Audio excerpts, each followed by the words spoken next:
So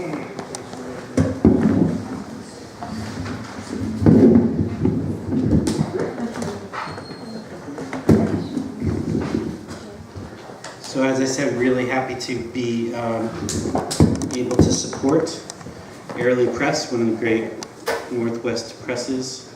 And someone was asking me today about because I'm not originally from here, about the community, and I would say the community throughout the region is friendly, is supportive. We're human beings, so occasionally we might have little ego flare-ups, but overall we're basically, behind each other, try to support each other. And Airlie Press is a good example of that, of people saying, we want to figure out a way to get the work out, so we're going to find an interesting way to do it.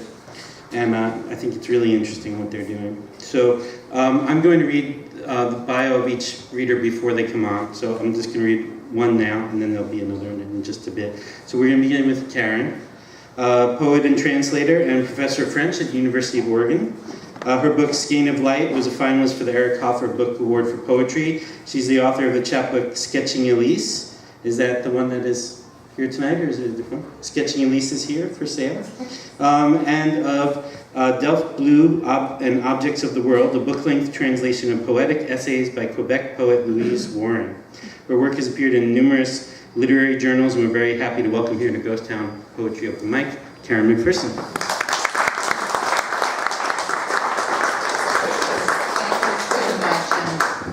Let me raise that up for you, Karen. Okay.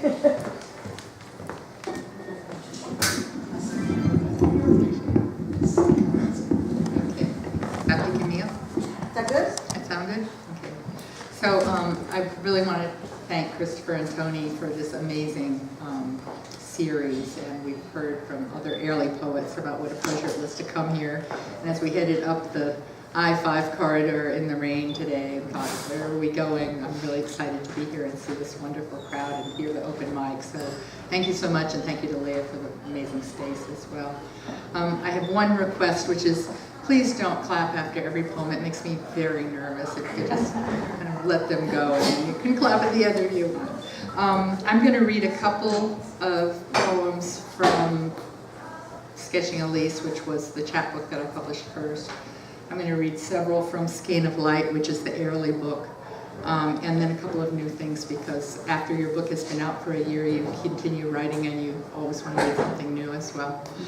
So I'm going to start with actually a new poem that's called Fontanelle, which, if you don't know what the fontanelle is, a newborn baby, the top of the skull has not yet closed, and it's that part at the top of the skull. Fontanelle. The pull to touch is irresistible. Sliver of sound, amniotic memory in a girdle of bone. Velvet thumbprint, bird's feathered throat, shallow cipher over a well of pulse. Lean in, listen for that whisper beneath your fingertip. So many of the poems in Skein of Light I wrote while I had the joy of spending a month in residency at a place called Playa, which is an artist residency in Summer Lake. It's in the Oregon High Desert on the east side of the Cascades. And I was there for the whole month of April in 2012. I was the sole poet, and there were 4 women painters there and 1 archaeologist. And we would spend our days in our little studios working, and then we'd gather in the evenings and have a glass of wine and share stories of the day and sometimes work. And while I was writing, one of the painters there was painting a painting that blew me away, and it's actually the painting that's reproduced on the cover of my book. And this poem is for her. It's called Art Thief, for Nancy. I stole away from the studio with that painting of yours in my pocket. You thought it was hanging on your wall, but I'd already carried it off with me in my little glasses case. I wanted it, so my eyes took it, and now it's mine. Whatever wall I turn to, there it is. Scribbled copper fieldscape, thumbprint sunburned marigold, magnified whorls and ridges rubbed out flat. Your terra umbra ground to powder for the wind's bold strokes. Tumbleweeds tangled in a barbed wire fence. This world writes over and over along the same horizon. Calligraphy forest, India paper sky, fluttering pages of an open book, the miracle that reading was before you could. And I should have mentioned that she actually, all of the pigments that she used, she made from grinding up the stones that she found in the terrain. And if you look at the picture, it's grasses, but it looks like writing, so it's really a wonderful painting. A lot of what I write is sort of reflective of my preoccupation with the fact that I'm writing. It has to be just preoccupied with language. It's all about language and other things. So this is called Foregone. Can this be anything but a conclusion, over before it even hits the sweeping plains of thought, tidally wrapped in the airtight geometry of end papers, bellowing certainty, forestalling debate, not even bothering to wait around to exchange the usual pleasantries? Aren't we improper even to assail it with questions? Shouldn't we admit we are already outstripped? Isn't it impudent even to be thinking, what if? What if it were instead some hesitant scout of an idea nosing into a thicket of possibilities? Or else the too enthusiastic tripper of the starting gate, hopper of mental fences, not gone, just gone ahead? What if it were that sparrow on the slightest of forsythia twigs, ghosting her own presence, her flight already imagined? And sort of along the same lines, this one is called Disambiguation, and if you ever, I'm sure you don't, if you ever go to Wikipedia and look things up, you've encountered this word. It's disambiguation, and frequently I write a poem because a word gets in my brain. You know, the way tunes get in your brain, words get in my brain, and I have to do something with it. And that was this one. It's called Disambiguation. Nuance be gone, draw the line on shades of gray. The hour of hesitations is long past. Decisiveness holds sway, though holding sway is a danger zone as well. Damn it to hell. That still that won't hold still and still persists in saying more is saying more than enough. That plays with grammar like a tinker toy should settle once and for all. For all said and done, it is. That like and as that go around comparing this to that in needless complication could be struck and nothing would be lost. Then I could diagram this life along a straight edge, straight and narrow, without a second thought.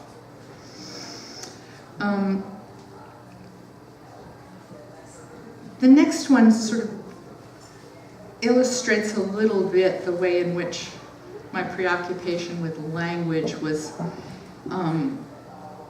sort of radically changed by being in the particular landscape I was in when I was out there in the high desert, and that particular landscape was it sort of got me in touch with a different visual element that I don't think I'd been as aware of before. It's called Compound Fracture with Birds.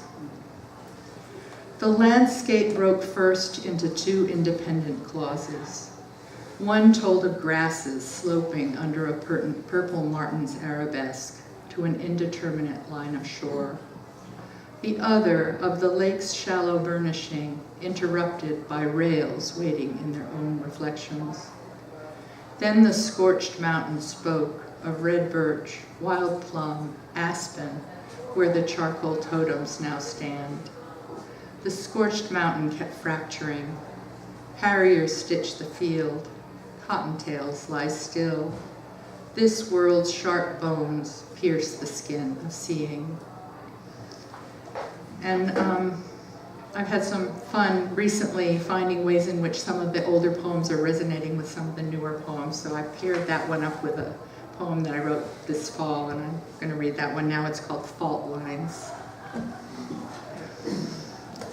Sort of happened after that New Yorker article about how we're all going to fall into the ocean.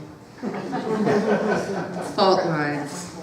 If there's a deep, unstable seam running the length of this broad valley, I'm unmoved. If warning waves are there, I'm not aware. The only compression I can feel is a slight ticking in the chest, natural with age. Together, we pretend this plate of hardened soil with its tight weave of trees and grasses, hugged by low hills, zipped into its grid of highways and bridges, is firm, eternal. Insects etch their signatures, a pulse beyond the temperature of human skin.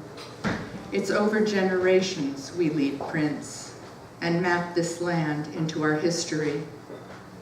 Why sit on the beach imagining the sneaker wave? Why drive the coast road rehearsing for the landslide? Must there be a shadowy intruder glimpsed beyond the mirrored dark? Boy who cried wolf was my childhood nightmare, that it could be your own fault. Sketching Elise, my partner Elise, at one point, my mother died in 2000, and I went deep into that grief place, and a lot of the poetry I wrote was from there, and a lot of the academic work I did was also about loss and mourning. And my partner Elise said, well, I guess I'm going to have to die before you'll ever write a poem about me. So I sort of went off one summer and thought about that and looked through what I'd written and realized that I'd actually been writing about her in various ways and did have things to write about her. And the chapbook actually ended up being sort of a compilation of a lot of, I guess you'd call them love poems.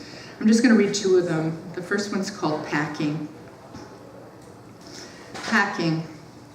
I worry there won't be enough, or else we'll get it wrong and find ourselves vulnerable, unprepared for that abrupt change in weather, mood, the whimsical side trip to a village, down the coast, the last ferry just missed at the dock, party at the embassy, serendipity. I want to take into account inspiration, also spills and stains, creases, rumpling duffel bag fatigue, the sweater left behind in the overhead bin.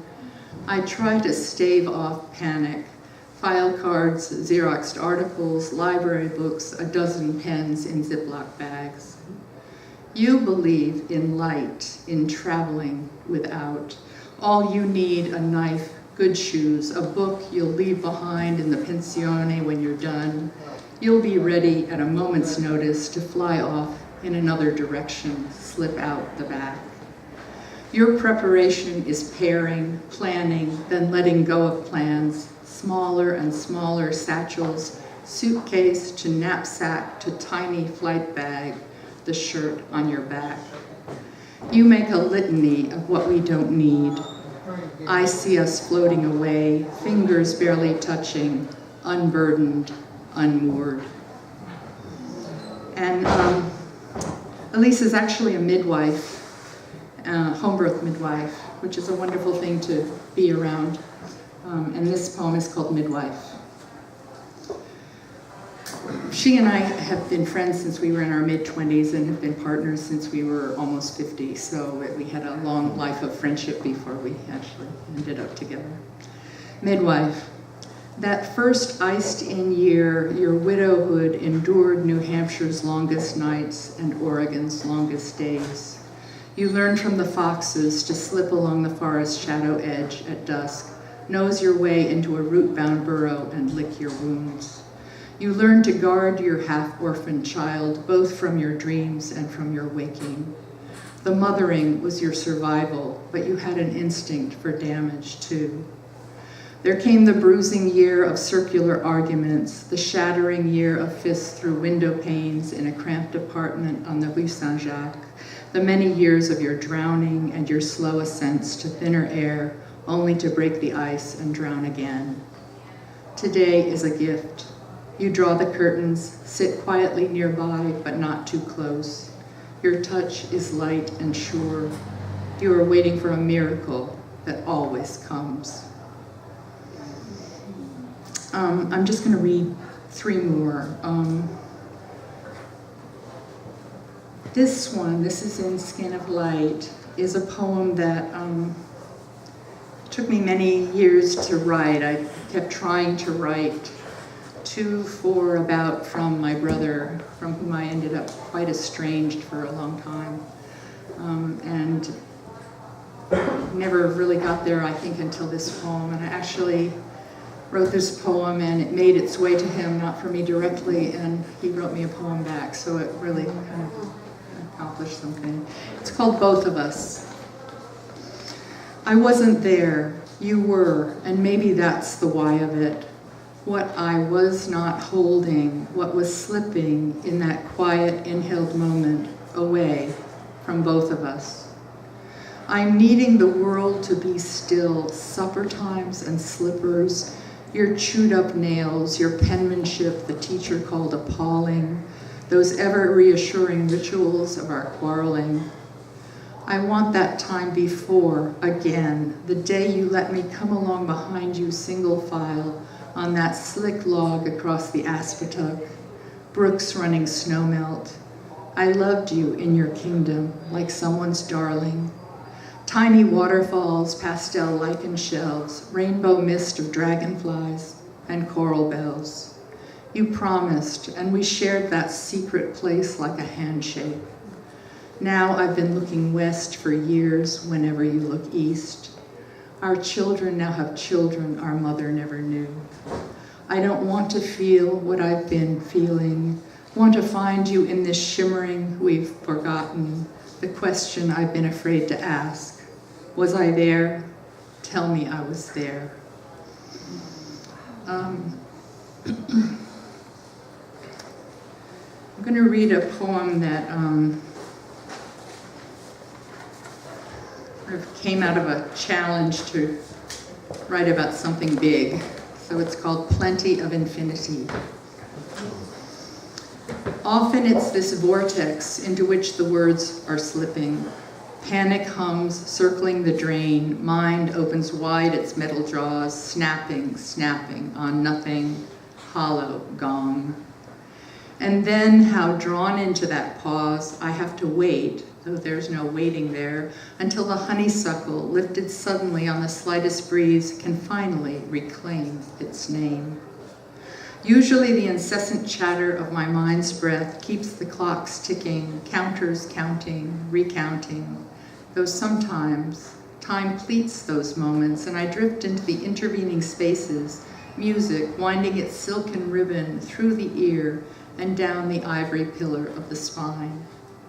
I am suddenly remembering not the story that the photo's telling me, but the flesh of it, biting into an apple, sitting on the wooden steps between my mother and my daughter, my own 24-year-old incarnation easy in the very middle of her life. There's a moment when the missing thing is found, a single silver earring in a fold of tissue in the corner of a suitcase. And that other, when the missing becomes the thing, mother gone, truly gone, never gone, and those animal days we can never get back, what our blue, blue eyes were seeing. And I'm going to close with a poem that is the second to last one in the book, and sort of expresses the beingness of there and the wider world in which being there was. There's something very privileged to be able to step out of the world for a while and be in a place, but the world is also there calling and needing to be heeded. It's called Ballast. Loose strife worries cast off their clouds of seed.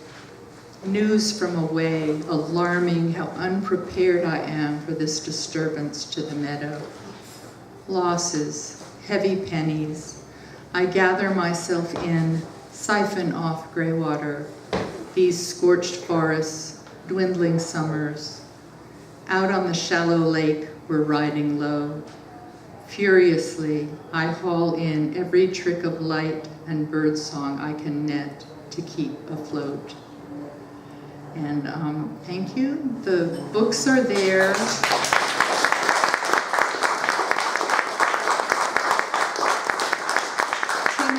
Tim and I both also have our Airlie books there. I also have a few copies of the chapbook, and we actually have a couple of beautiful broadsides that were made of a poem from each of our books by a really nice press in Portland, Darling Press.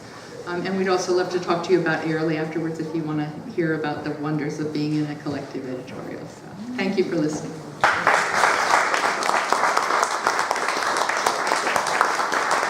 Thanks, Karen. I'm going to ask y'all to do me a favor.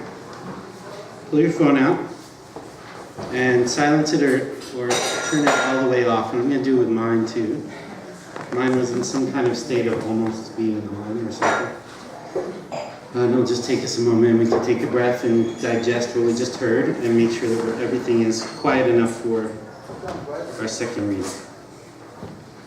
Okay. Tim Shaner, the author of the poetry collection Picture X from Airlie Press. His work has appeared in West Wind Review, Plumwood Mountain, Colorado Review, the Claudius App, Jacket, the Rialto, Ambit, and elsewhere. He has an MA in creative writing from Antioch University, London, and a Ph.D. from SUNY-Buffalo's Poetics program. And if you're not aware of that program, there's a wealth of great poetry information online surrounding that program that you might want to check out. And from 2008 to 2014, Shaner curated a new poetry reading series at DIVA in Eugene. He teaches writing at Lane Community College, and we're happy to welcome him here tonight, Tim Shaner.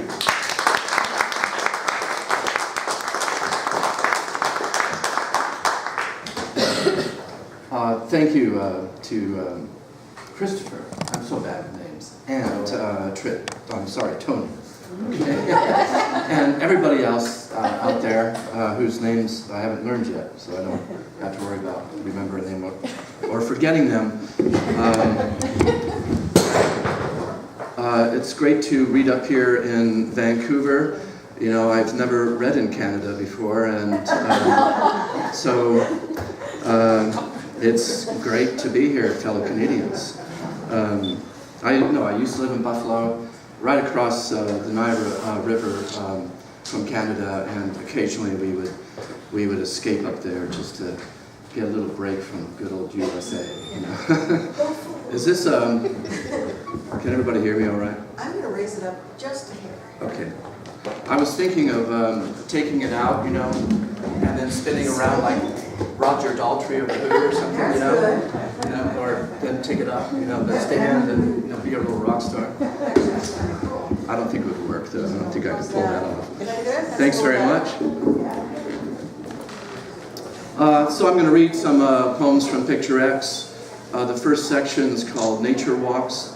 When I first moved out to Eugene from Buffalo, I just couldn't deal with the beauty. It was just too awesome, and I didn't quite know how to write about it, and I struggled a lot. I didn't want to write the usual descriptive poems, and so the first section really deals with my struggle to find a way to write about it in a way that mattered, to me at least, and in a way that was not conventional necessarily.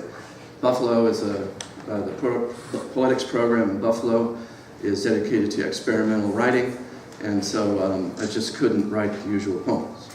But so I'm going to read a set of poems from this that actually are a bit more accessible. The other ones are inaccessible. So, you know, I noticed that when you walk through the forest, you know, you got to take your sunglasses off. So the first poem sort of begins with that. Shades don't function in the forest. The flash of white between trees, the bars of the trees, such as firs, pines, and such, flummox the view. The path. I also noticed that there was all sorts of there was like a workout path or something, and it was just struck me as, you know, how we have to always sort of bring our utilitarian values to nature, that we got to do something with nature, jog or, you know, make something of it. So this is a reference to that. The path strolls through the obstacle course, comes to a dead end. Tires in trees, things. Here in the off-season, literally, not figuratively. Out of reach, ends in a circle, a cul-de-sac, to climb something, to do, and so forth. A car shakes into action, and with its passing other, human sounds swirl through trunks and trees, etc., firs, pines, etc., as we read. A baby and kid with mother skipping school, or is the forest their home schooling for the day? These, their disciplinary halls, so straight, so tall, they school the eyes flight-wise.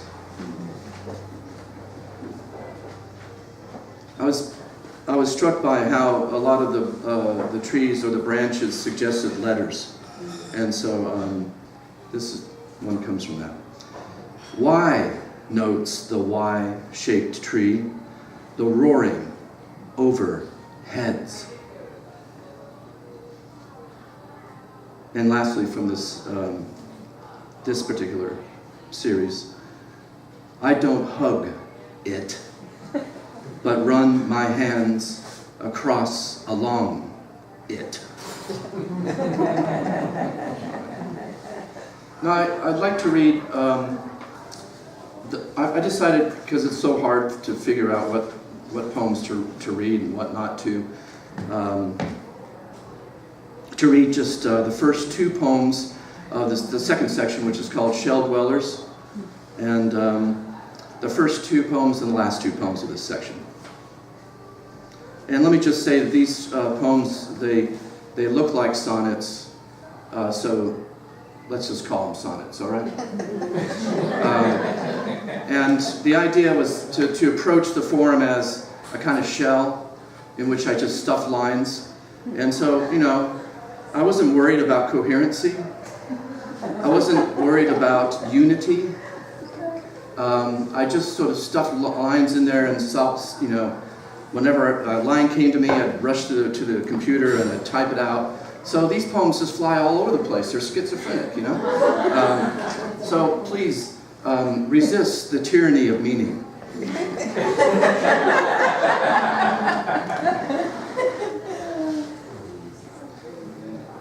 Is it enough simply to manage words, I ask? Anyone at all might touch them, if only for the words.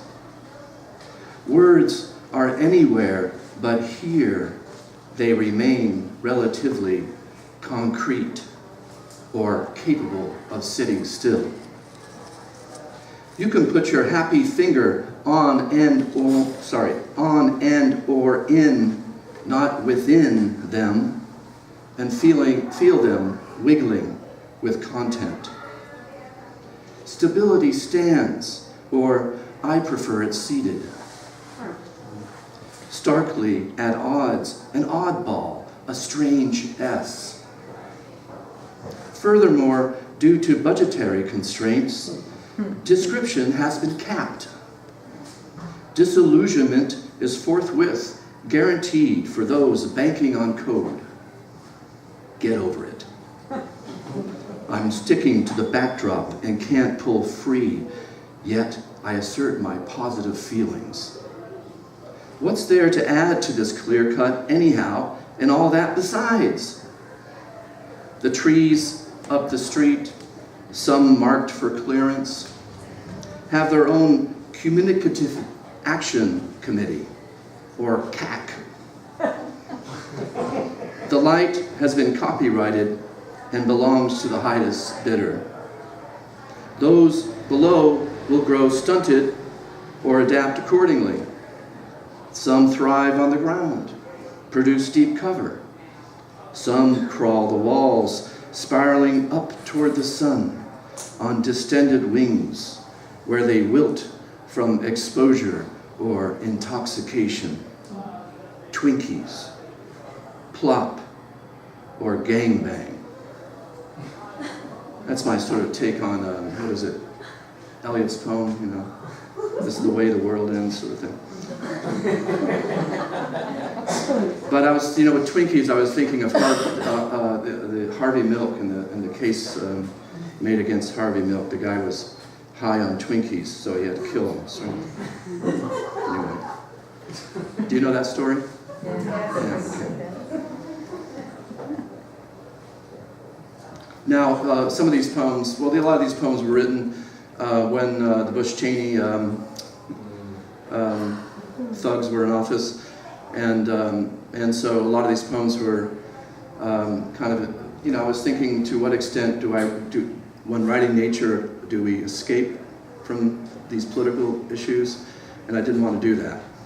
And so occasionally, well, in these poems, in any case, there's references to George W. Bush, as in the beginning of this poem. How long before flex turns reflexive? The reporter used the word at the press con or conference, and our supercilious service rep went, huh? Reflective, replied the intrepid reporter with belatedly evident contempt. Gotta work on that. We, my townspeople, plus the meadow things. Don't ask me what that means. Perhaps I should, that's not part of the poem, but don't ask me what that means. But there is a nice gap to sort of put in. Never mind. Perhaps I should lie about something. Or maybe I just need the needle exchanged. The condensory works, given you don't excise the indispensable, step inside my ski boots. Pre-approval is less than or equal to pre-approval. Or step into my oven. Often I have the sense I am doing something wrong. I am about to get in trouble. Someone's gonna catch me. Or wrong. I ordered myself not to describe things or go emotional. I'm like anyone in my vehicle. Sometimes it gives me a feeling I'm doing something. I'll be driving in car, driving along, you know, and suddenly realize I'm doing something. So that is those are the first two poems of the series, and these are the last two ones.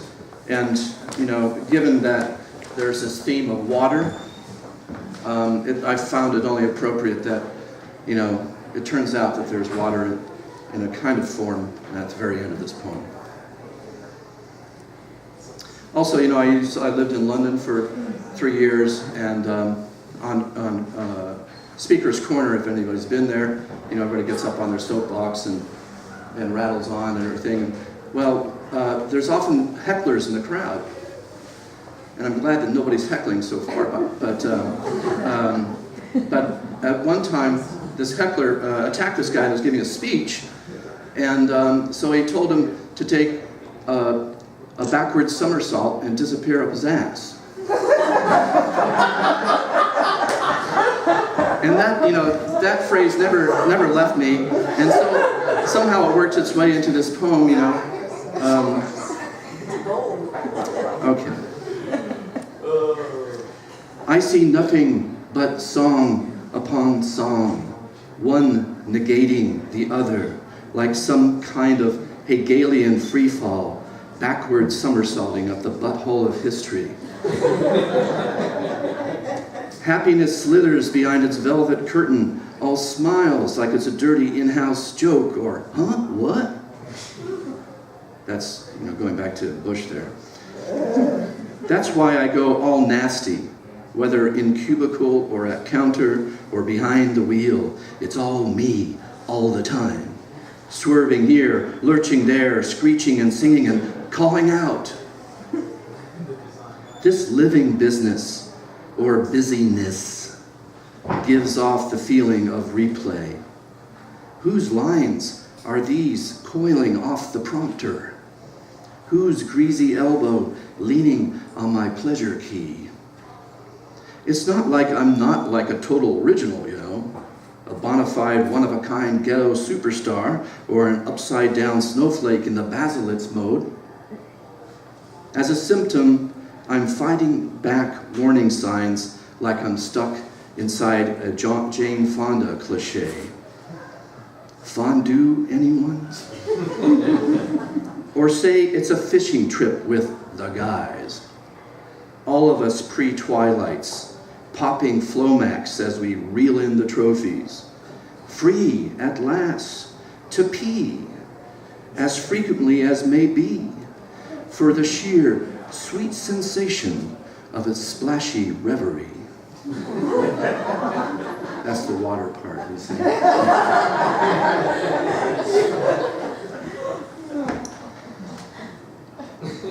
And this is the last poem in Shell Dwellers, for Shell Dwellers. Go, go, go into the dewy dawn, like a baby slip-sliding through the rubber gloves of a part-timer.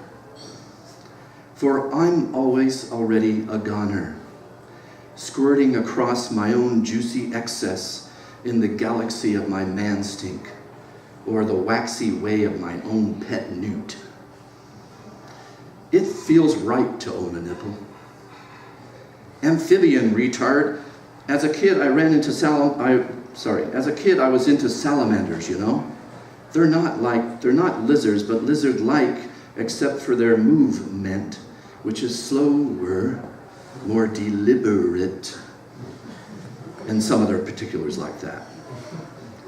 Here it's a matter of doing time, and so what's said is as good as anything as long as it lasts, though occasionally we do get complaints of abused substance.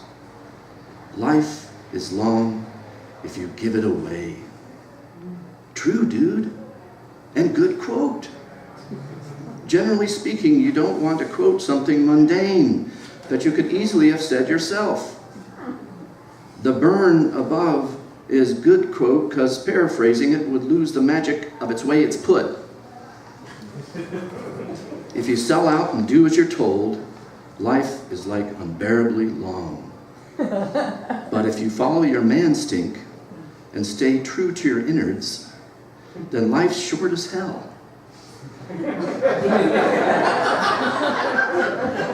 It's like life's likely to creep up and kill your ass for being so authentic.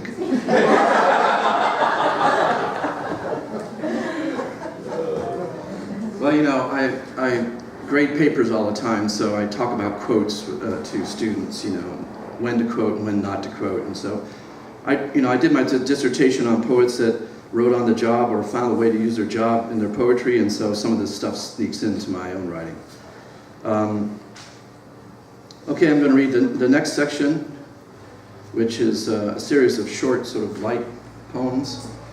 I wanted to be sort of optimistic and write something that was inspired by the music of the High Llamas. Anybody know the High Llamas? Sean O'Hagan used to work, do music with Stereo Lab too. Anyway. And the High Llamas music is so strange because it's so happy and melodic in what otherwise seems often like dark times. And I just thought, wow, how radical is that, you know? So these poems aim toward the musical, and they're meant to be sort of chords in that sense. And also a certain kind of Brazilian-like lightness.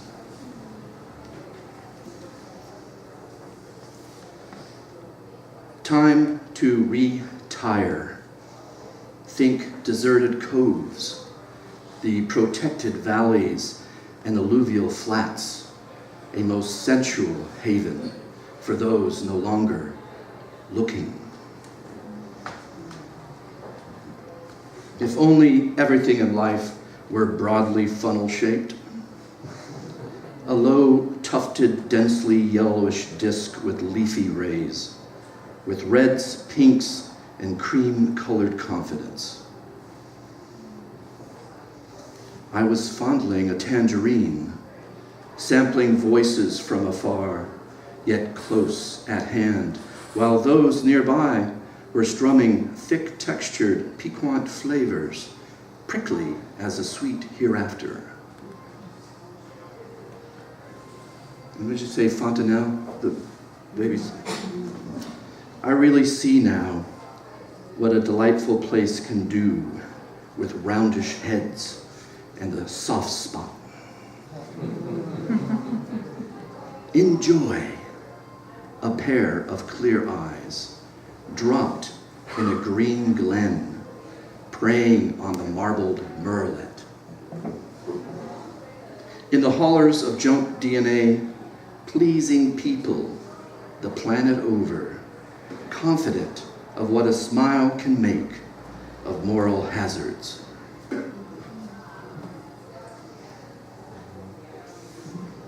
We relaxed in hammock, the lighter way to cool off, under a hairy plant, and you daydreamed of world events crowding your mind like a Gerber baby, distinctly veined, suffering the amazing view. Looking for a picker-upper, the undeadness of the good and bountiful sand piper, moving our tails like we're loving it. We're the empire of now, lividly rich and muzzled. The future's bright. You feel like a nut. A little dabble, do ya? Such as tan oak or Pacific madrone. Did I pronounce that correctly? Madrone? Yeah? Okay. You know, I'm a foreigner, you know, so 10 years now, though. I'm skipping around a little bit. These are the last two of this series. Sunset cruises into green, percussive soul twangs, and crisp know-how, the ultimate source for everyday needs. It's what's for dinner, snowy plover and chinkapin. A lot of those poems, all those poems are written from what they call cut and paste sampling, where you use its found language and you sort of construct them out of sort of this collage-like effects. All right, how am I doing for time? Just a couple more?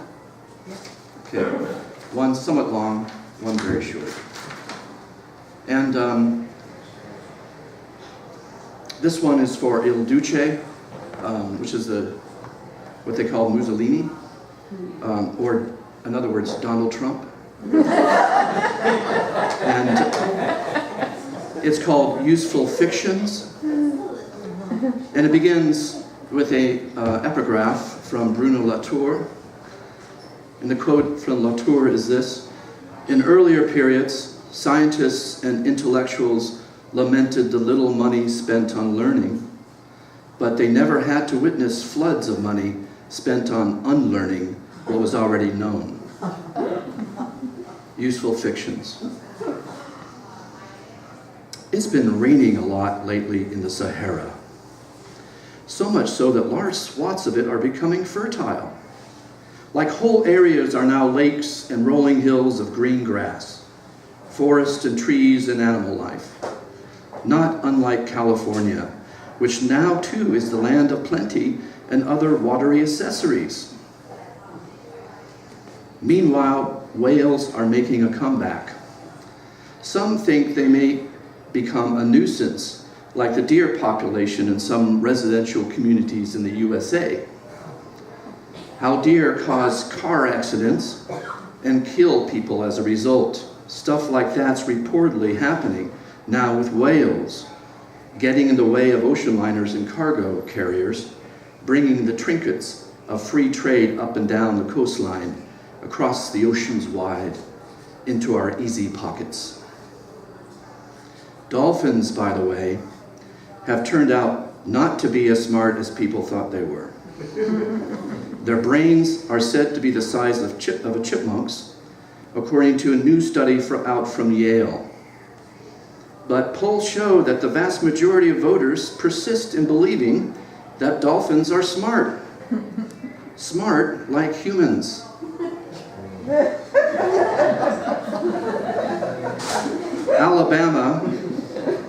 Alabama now boasts the highest scores in math globally. It turns out our previous president was Irish, born and raised in the Panama Canal, as American as America can be. Besides, as Reagan let it be known, we own it. It turns out that what we thought was oxygen is not really oxygen. Those who walk about with oxygen tanks are understandably concerned, and there are plans underway to send it to the Supreme Court.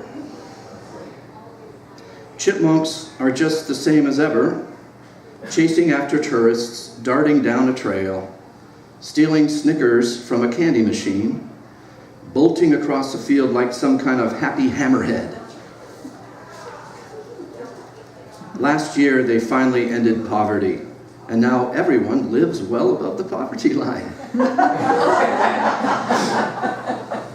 This is thought to be due to motivational tapes distributed to the masses by the Red Cross, Kiwanis Club, and Bank of America. I turned 175 tomorrow. The Mormons have discovered a way to visit the dead. Like for a weekend, they can hang out with the dead, but only if they really love them in real life.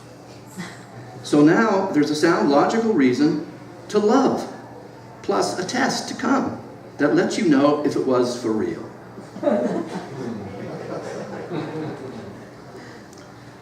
The human face is apparently a real delicacy when properly carved, seasoned, and served with sauce.